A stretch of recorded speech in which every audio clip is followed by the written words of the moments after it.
influence of family life cycle stages on consumer behavior.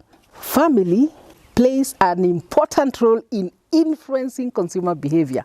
The traditional family life cycle focuses on the progression to the stages that many people are expected to pass through, starting with bachelorhood, moving to marriage, through marriage, then family growth with the birth of children, up to the contraction of the family.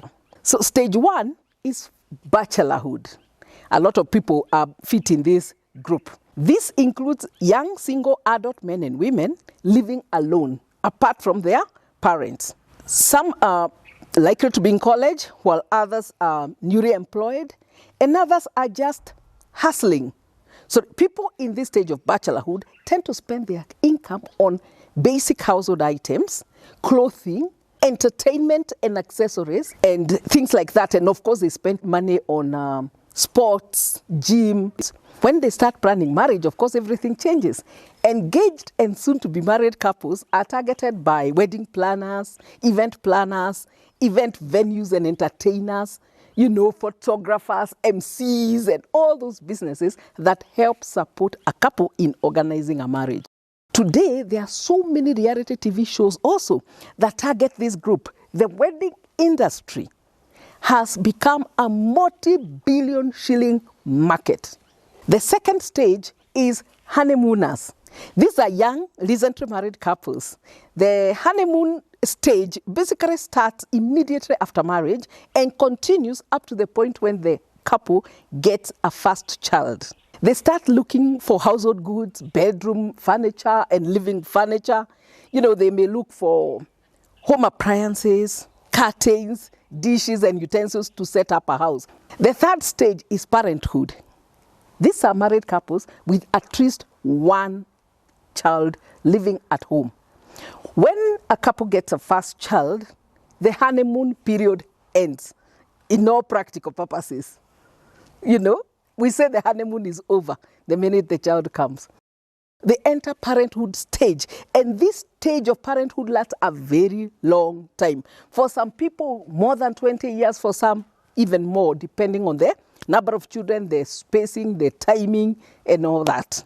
This stage is normally divided into several other stages. So different people in parenthood will have maybe preschool children. That's a different stage from those with primary school children, those with high school children, and those with college children. So they can look at it as other sub-stages or phases, preschool phase, primary school phase, high school phase, and college phase. And many parents will identify with this, that it's truly different to run a household full of preschool children compared with a household with high school children and with college children. It's totally different. And at different stages, they require different things, different services, and the like. Now, the family relationships, finances, and consumption behavior changes gradually through these stages. People consume many varied products and services through the different stages. It will include food, durable furniture, which can last a long time, toys, games for different age groups, education products are common through the various stages, related insurance products, and lots of food, and so on.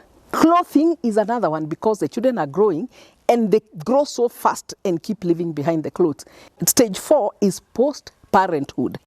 An older married couple with no children living at home would be said to be in this stage. Because of the long time that parenthood stage lasts, this post-parenthood stage, that is a stage where all the children have left home, can be traumatic for some people. And again, it can also be liberating for others. In general, we call it the empty nest, which is already, it suggests some trauma. Empty nest, everybody has gone, you're alone.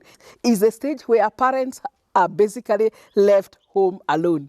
You all know about the movie about Home Alone. It is about the child who was left home alone. But now in this case, we have a home alone situation that is almost worthy of a movie. The home alone parents who've been left together. Many don't know how to handle the transition. They don't know what to do, how to relate with each other. Maybe they are also retiring at the same time. And It might coincide with retirement for one, but the other party maybe continues to work, and it creates a complete different environment. And sometimes there can be a lot of even friction coming out of not understanding how to handle this transition. And maybe some of the products that actually do serve to address this are some kind of training, counseling, and the like about handling transitions. This type of transition, whether it is retirement or whether it is a transition of children leaving home. Now, the fifth stage is dissolution. This is where there is one surviving spouse. This occurs because of the death of one spouse. The surviving spouse tends to follow a more economical lifestyle, and this is usually the wife, because women live longer in most countries according to statistics.